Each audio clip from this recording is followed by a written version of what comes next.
Hello everyone, কেমন আছো তোমরা সবাই? আশা করছি সবাই ভালো আছো।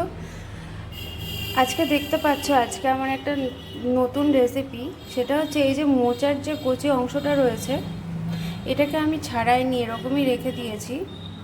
এবার এটাকে আমি পুড়িয়ে নেব।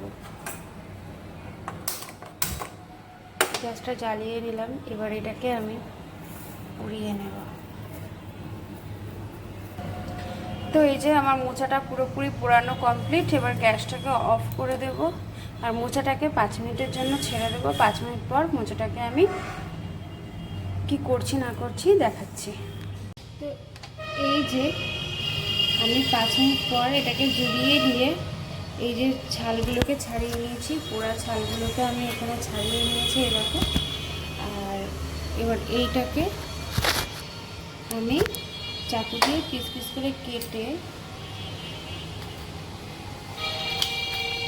করে কেটে মিক্সিতে পেস্ট করে নেব। তো আমি এটাকে বেটে নিয়ে আসছি। এই দেখো আমার এটা সুন্দর করে আমি পেস্ট করে নিয়েছি। এর মধ্যে কাঁচা লঙ্কা আর 12-13টা মতো গোলমরিচ দিয়েছি, দিয়ে আমি এটাকে ভালো করে পেস্ট করে নিয়েছি। এবার এটাকে আমি ভেজে নেব। দেখো কড়াই বসিয়ে দিয়েছি, তেলটা খুব ভালো করে গরম হয়ে গেছে। তেলের মধ্যে দিয়ে দিচ্ছি শুকনো লঙ্কা, কালো জিরে ফোড়নে। এইবার এই যে মোচাটা দিয়ে দিলাম, কালো জিরে আর কাঁচা লঙ্কা দিয়ে বেটে রাখা মোচাটা আমি এর মধ্যে দিয়ে দিলাম। এবার এটাকে ভালো করে আমি ভাজবো। নুন, মিষ্টি, হলুদ সবই দেবো। তার আগে একটুখানি এটাকে ভালো করে আমি ভেজে নিই। দিয়ে দিচ্ছি পরিমাণ মতন লবণ,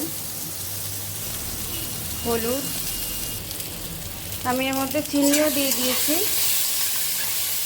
এবার এইগুলোকে ভালো করে আমি ভাজবো।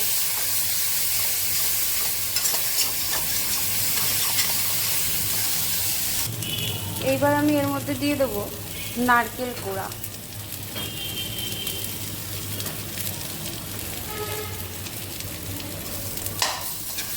নারকেল কোড়াটা দিয়েও আমি এটাকে ভালো করে কষবো।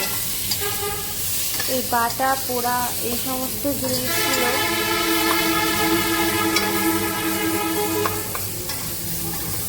যত বেশি কষানো যাবে তত বেশি টেস্ট হবে। তো দেখো আমার এখানে বাটাটা পুরোপুরি রেডি। এবার আমি এটাকে নামিয়ে নেব। তো এই যে বন্ধুরা, আমার মোচা পুড়িয়ে বাটা একদম রেডি। রেসিপিটা যদি ভালো লাগে অবশ্যই আমাকে কমেন্টে জানাবে। যারা ফেসবুক থেকে দেখবে আমার ফেসবুক প্রোফাইলটাকে ফলো করে দিও, আর যারা ইউটিউব থেকে দেখবে তারা আমার চ্যানেলটাকে সাবস্ক্রাইব করে দিও, শুভ্রাস কিচেনকে। তো আজকের মতন টাটা, দেখা হচ্ছে নেক্সট ভিডিওতে নেক্সট রেসিপি নিয়ে। তো চলো টাটা।